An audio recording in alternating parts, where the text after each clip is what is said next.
Hello and welcome to Unlimited Parenting, where we discuss having children with disabilities or special healthcare needs. I am your host, Allison, and with me today is Melissa, and we are going to be talking at you about strength-based goals. So let's get into the stuff and the things. Yeah. I thought I would try to be more realistic by letting people know that I would be talking at them because it's essentially a fire hose. Yeah. We're firemen now. Yes. All this will be very conversations much with me. Sorry. Meaning that we are just fire hosing information at people. Like, is that something that needs explained? No. Because we use that a lot. Okay. Sorry. It's like an acronym. We use it so much it makes sense to us, but then I pause and wonder, will other people understand me? Yeah, that's what I mean. I don't want people to get that fireman joke that we just made, but wherever you're listening to this podcast, on whatever platform, you can contact the email there and let us know if we make any sense. Oh, goodness. Okay. Strength-based IEP goals is kind of a niche into the weeds topic. It is a webinar that IPOL does. Mm-hmm.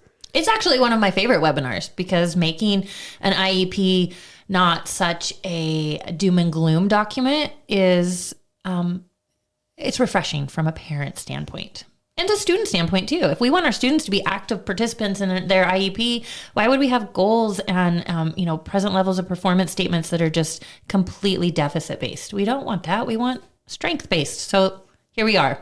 Sorry, I took over. No, you're right.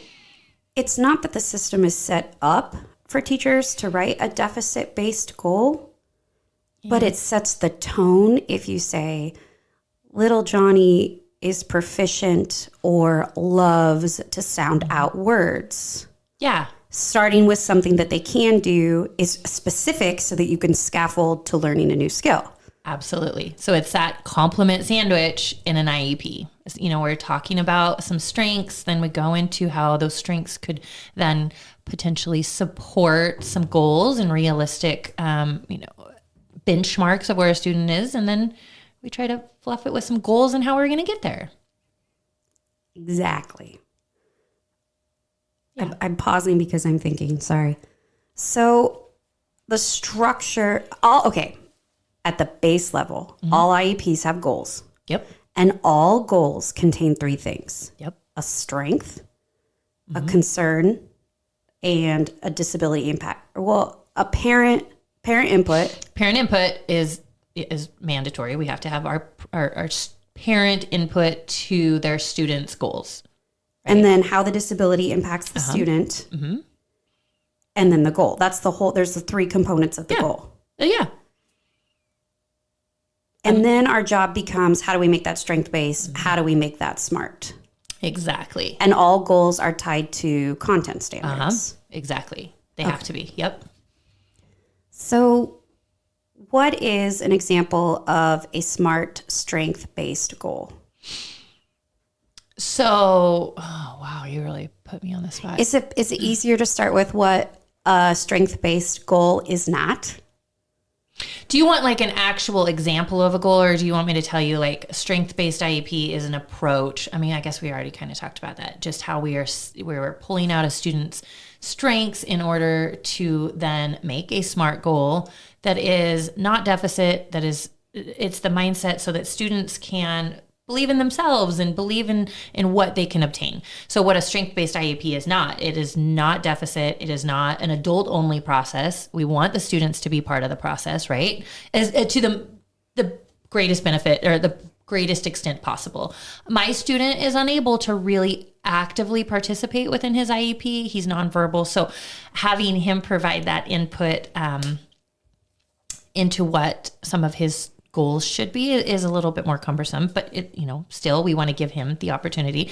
But again, that goes back. Sorry, I got in the weeds and into the thick of things. We don't want this to be an adult only process. We don't want it to just say, okay, Johnny is really good at reading. We don't want it just to focus on strengths. We want it to have some components that we can measurable, and then we can move towards mastery of a goal.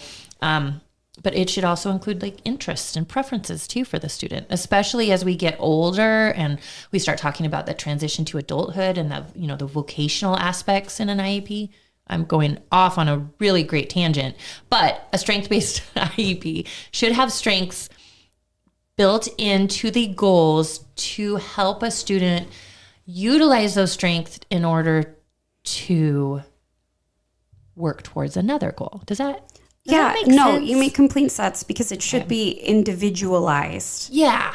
And the more specific you are, the more individualized it is, and then you can provide because legally an individual cannot be named in an IEP. Correct. Because if they're not there, then you could be in violation. Yes. So following that same train of thought, anybody should be able to look at this IEP and implement the goals. So the more specific you are, the more set up for success. Yes. Everybody is. Yes, absolutely. So I can tell you, so my son, again, I said he's nonverbal. So he has a communication goal that is tied to some content standards.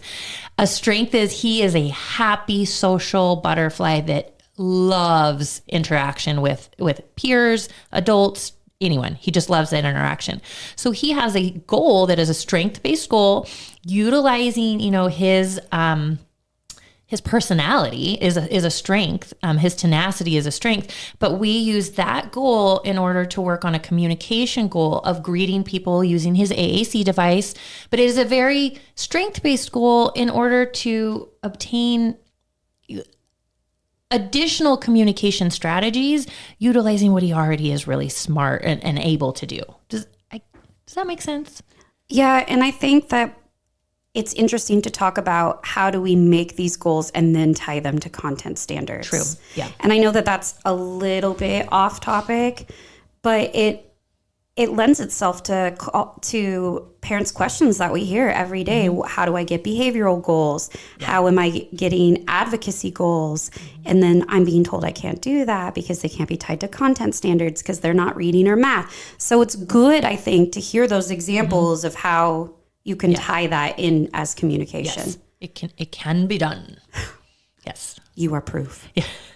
So we're finding the goals in the IEP under PLAF and PLOP, which acronyms for you? Present level of academic achievement and performance. Some districts call it different things, that PLOF or PLAP. It's really where a student presently lies. It's essentially their strengths in a benchmark. Yes, and not all goals have to have benchmarks, though, right? Correct.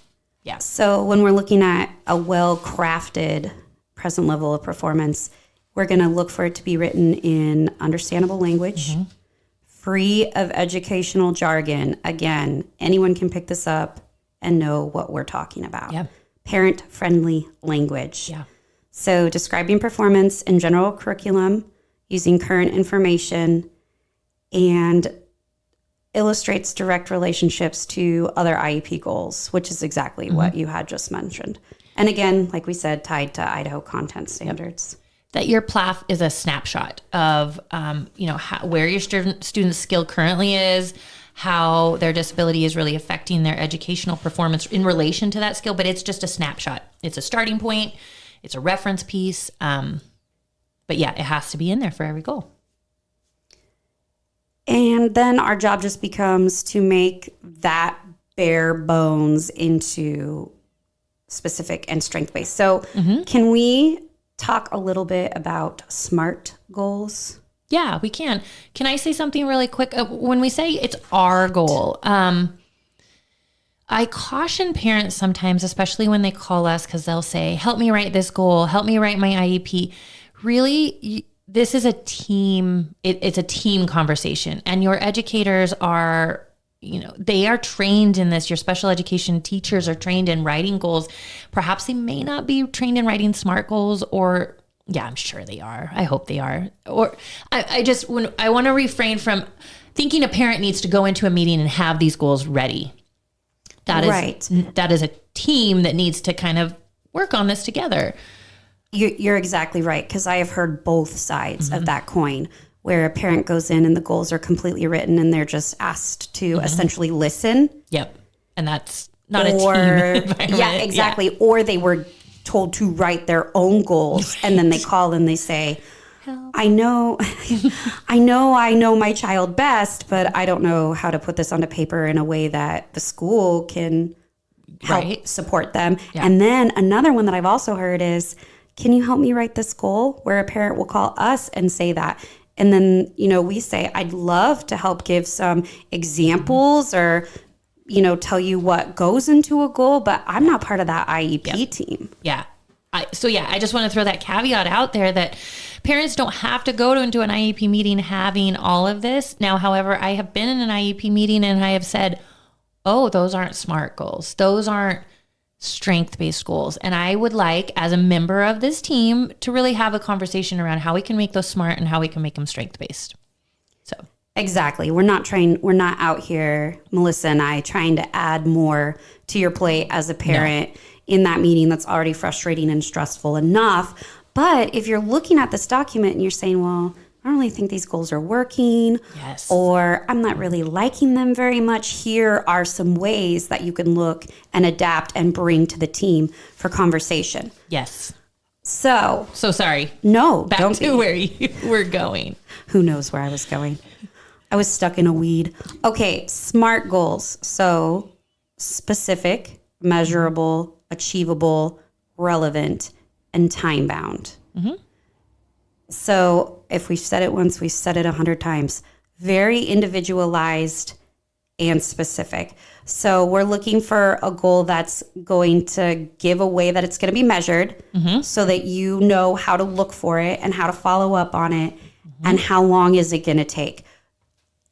And again, that's very individualized. Yeah. So is this part of the benchmark? So like a small component of the goal that you're thinking might take a month, or is this a goal that's going to take a semester? Yeah. Who knows? That's why you have a SMART goal. That is a time-bound goal. And that also kind of gives you as a parent perspective how progress reporting is going to look too, right? So it's time-bound and it's really explained and spelled out. So if a goal is appropriately SMART, we as parents can then see, okay, this is when I will be receiving progress on this goal. So you can kind of be looking for that as well. Perfect. And can you give an example of one? I know we have one that we crafted for a made-up individual, just as to give an example. You want a SMART goal, or do you want a SMART strength-based goal? Let's do a SMART goal first without the whole strength-based component. Okay. So by May 15th, Alice will know from memory all products of 2 one-digit numbers with 90% accuracy. Okay. So measurable, time-bound, specific. Okay. So if we turn that into a SMART, like a strength-based IEP goal, Alice will use her skills with a times table to help transition by May 15th to knowing from memory all products of 2 one-digit numbers with 90% accuracy into 4 out of 5 tries. So we are making that a little bit smarter, saying that Alice is going to utilize her skills using a timetable. Alice is really good at using a timetable. So we're going to allow her to use that to help the transition by May 15th. So again, it's very time bound. But she's still working on that same SMART goal. We've rephrased it a little bit. Right. So that we can, we can track it better and everybody knows. Because you can put assistive technology and accommodations into goals. Yeah, absolutely. The more specific, the better. So we recognize that this is a pretty short podcast, not our standard length. Is there anything you want to add on that you think fits with this? I think any goal can be tied into a SMART goal. Any goal can also be made a strength-based goal. It's just a matter of, thinking a little bit, I don't even want to say outside of the box, but just thinking a little bit more, less deficit-based, more strength-based. It's a mindset shift. And I guess I would just leave it as some educators need a mind shift, and that's not a bad thing.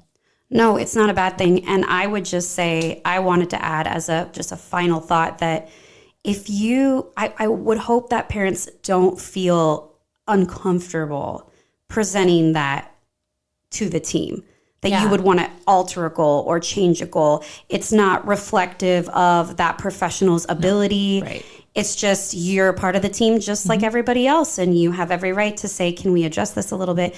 In my experience, they've always been super appreciative. Yes, Thanks absolutely. for giving your input. We just want to do whatever we can to help your child. I agree. I have always been made to feel as a valued member of the team, and they've taken what I have had even before I do what I do now. You know, I think sometimes people when I have a candid conversation with someone, they're like, "Well, you do this, so they have to." But even before, I was always a valued member. I always whatever I said was really taken into consideration, and so yes, don't be afraid to go to the team and say, how can we make this smarter? How can we make this more strength-based?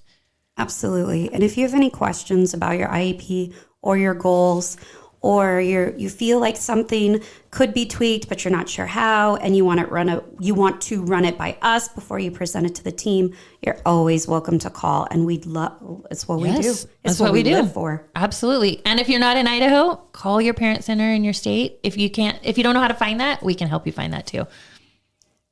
Absolutely. Yes.